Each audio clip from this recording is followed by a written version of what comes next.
So the Moxxi's Heist DLC has been out almost a week, and to be honest, I'm really enjoying it. Better than I expected by a mile. It offers some amazing new loot, and today guys I bring you my top 5 must get legendaries from this DLC. How's it going guys, my name's DPJ and today I bring you another Borderlands 3 video. If you do enjoy it, leaving a like really helps me out, and subscribe if you do want to see more. On screen now you can see my weekly giveaway along with last week's winner. To be in with a chance of winning this yourself, follow the instructions on screen now and good luck. So within this DLC there are some amazing new additions in terms of legendaries. Some super unique, some incredibly powerful, others just plain fun to use. Today I bring you my 5 must get legendaries out of Moxxi's Heist of the handsome Jackpot, so let's get into it. So the first, at 5, is the only class mod or legendary limited to a single Vault Hunter, and that is Zane's new class mod of Seeing Dead. This class mod in reality has opened the doors to so many new builds with Zane, for the simple fact of what this offers is something unique to this class mod specifically, and thinking about it, I'd never think before seeing this that they would, Gearbox or 2K, incorporate something like this into the game for us Zane mains to chase. What this does is basically activate kill skills via simply shooting at enemies. Every single kill skill you have equipped with your build. This activates them, but not only that, it applies a further 25% effect bonus to each kill skill applied. And it just makes using Zane even more fun, arguably the weakest of all Vault Hunters in terms of DPS, but I do feel this changes things for sure. The last event we got, the Maliwan Black Site event, we saw a great new addition in terms of the Antifreeze class mod. That was my go-to class mod for the simple fact of what you could do with that damage wise. That's gone in storage now. This is my new go-to for damn sure. Now this is a random drop aboard the handsome Jackpot like all new class mods, so good luck in getting one people. Okay, so at 4 we have a new Maliwan SMG known as the Embers Purge. A lot like the Cloud Kill if you guys know of that, except this offers that fire element, but this also has a neat party trick.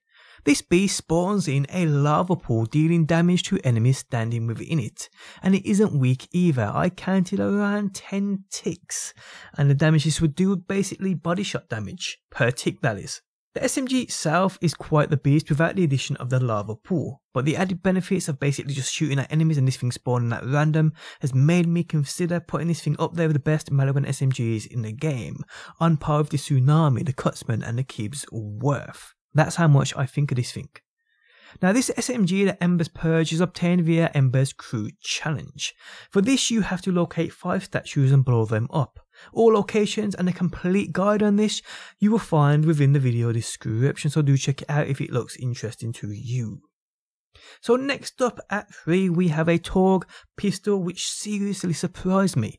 It's called the Scoville, and initially I thought this thing was going to be another novelty item. I mean, this thing shoots bottles of hot sauce. What's more novelty than that? But actually guys, this weapon stands tall with the most powerful pistols in the game. The variant I have you can see on screen now.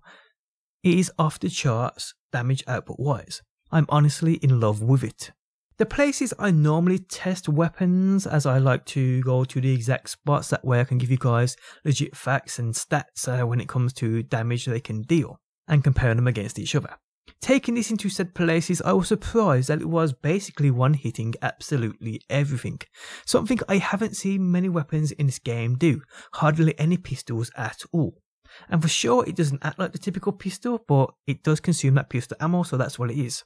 This really deals damage a lot like heavy weapons in the game, which is crazy if you think about it.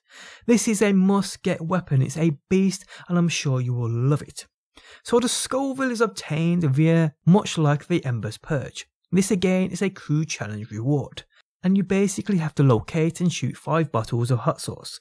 Again guys, if you don't have this weapon yet, you will find a complete guide on this and the locations of all hot sauce bottles within my video in the video description. So check that out.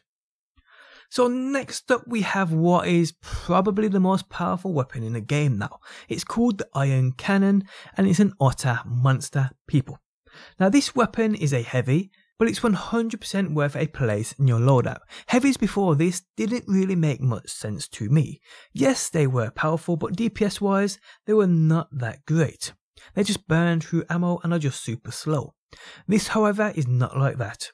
Because it's so powerful, it seems like its ammo lasts forever.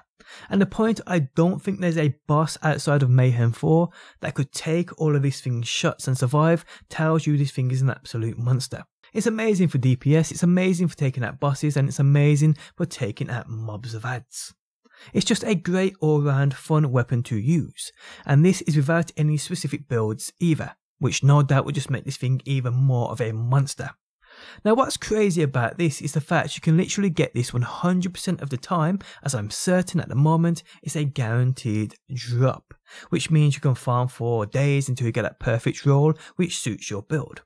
So the boss to farm for this is the Fabricator Mark II, located upon Jack's secret and handsome Jackpot. With a save point right nearby also guys, it makes farming this boss, who is actually easy to defeat, a walk in the park. So go get this thing guys, you will not be disappointed. Okay, so at number 1, and what in my opinion is the best weapon to come out of this DLC, and to be honest guys, it was a mix up between this and the Iron Cannon, it is the Lucky 7.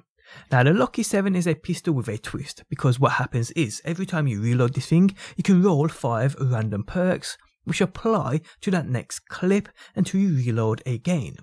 So when you reload, you will see a quick flash of 5 boxes on your screen. Each box is home to a perk.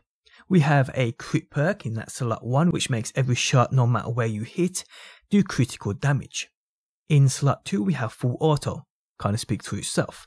In slot 3 we have a random elemental effect. In slot 4 we have explosive rounds, and in slot 5 we have a Lucky 7, which with every single shot and single ammo consumed, it shoots 7 projectiles. Absolutely crazy. Now when these perks come into play is at complete random. You can roll 4 perks, 3 perks, 2 perks, 1 perks, or you can roll 5 perks. But when you do roll 5 perks guys, this is up there with the most powerful weapons in this game. DPS wise, I don't think anything can touch this. The thing is just incredible, and it also has the design to go with it. Now I've rolled 5 perks at the same time quite a few times, fighting off against bosses. And it's a lot like what we see. I don't know if you've seen the stacking damage glitch on things like the Lucian's Call and so forth, but it acts like that. It kills that quick. It's absolutely ridiculous. Now the Lucky 7, I do insist you trying to get that perfect roll which fits your build. The best place to farm this weapon is the Scrap Trap Prime, who I've already made an amazing farm guide on, which will no doubt see you getting this like nothing. It's crazy. That video you'll find linked within the video description, so do check it out people. So yeah guys, these are my top 5 legendaries from the Moxxi's Heist of the handsome Jackpot. Tell me down below what your favourite is so far and why. Seeing Dead, Ember's Purge, Scoville, Iron Cannon and the Lucky 7. 5 must-get items from this new DLC. People, on that note, we have come to the end of the video. If you guys enjoyed it, leaving a like really helps out. If you're new around here and want to see more Borderlands videos, be sure to subscribe. And if you never want to miss a video I upload, you can turn notifications on by hitting that bell button. But guys, thanks as always for stopping by. Hopefully you enjoyed the video, and hopefully I will see you on that next one.